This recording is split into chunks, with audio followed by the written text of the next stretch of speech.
Hello lovely people, welcome back to my channel.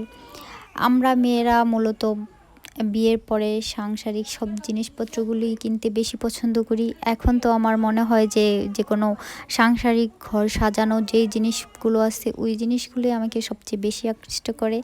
তাই চলে গেলাম আজকে আমি ভুজেশ্বর, আমার বাড়ির জন্য কিছু পর্দা দরকার, ওই পর্দাগুলো কিনতে।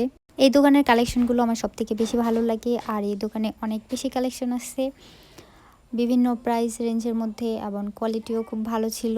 আমি এইদিকে দেখতেছিলাম কোনটার প্রাইস কীরকম। আমার যেটা পছন্দ হয়েছে ওইটার প্রাইস তুলনামূলক একটু বেশি ছিল, তো দামাদামি না হওয়ার কারণে আর আনতে পারিনি, মনটাই খারাপ হয়ে গেছে। তারপরে আর কি এদিকে আমি চলে আসছি রঙের দোকানে। আমাদের বাসায় কিছু পুরনো জিনিসপত্র আছে, ওইগুলোর কালার উঠে গেছে, সো ভাবতেছিলাম ওইগুলোকে রং করব। কি কালারের রং করব সেটাই ডিসিশন নিতে পারতেছিলাম না। ফাইনালি ডিসিশন নিয়ে এই দুইটা কালারের সাথে আরও একটা কালার নিয়ে চলে আসছি। আর ভোজেশ্বরে এদিকে নতুন একটা সুপার শপ হয়েছে, এটা আমার এর আগে কখনো আসা হয় নাই। আমার এমনিতেও কিছু কেনাকাটা করার দরকার ছিল, তাই ভাবলাম সুপার শপটাও ঘুরে আসি আর এখান থেকে কিছু কেনাকাটা নিয়ে আসি। এখানে এসে আমি সয়া সস খুঁজতেছিলাম, বাসাটা শেষ হয়ে গেছে, নতুন করে নেওয়া লাগবে। আর আমি দেখতেছিলাম যে এটার প্রাইসটা কীরকম আর এক্সপায়ার ডেটটা কীরকম।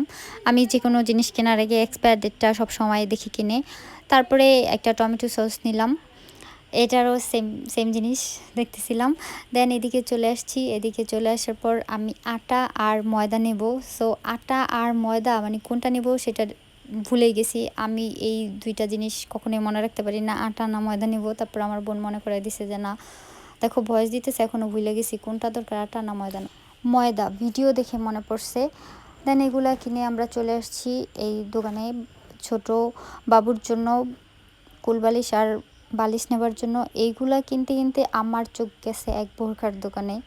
মেয়ে মানুষ বলছে কারা দেখো, মানে যেই বোরখা দেখছে অমনিই চলে গেছে ওই দোকানে। বোরখাগুলো আমার বেশ পছন্দ হয়েছে, কিন্তু কিচ্ছু করার নাই, কয়দিন আগে আমি একটা বোরকা বানিয়ে ফেলছি, এই জন্য আর কিনা হইলো না। কিন্তু আমার অনেক আফসোস হইতেছে, আমার কাছ থেকে বানাইতে অনেক বেশি টাকা নিচ্ছে। এখানে অনেক কম প্রাইজে অনেক ভালো ভালো বোরকা ছিল।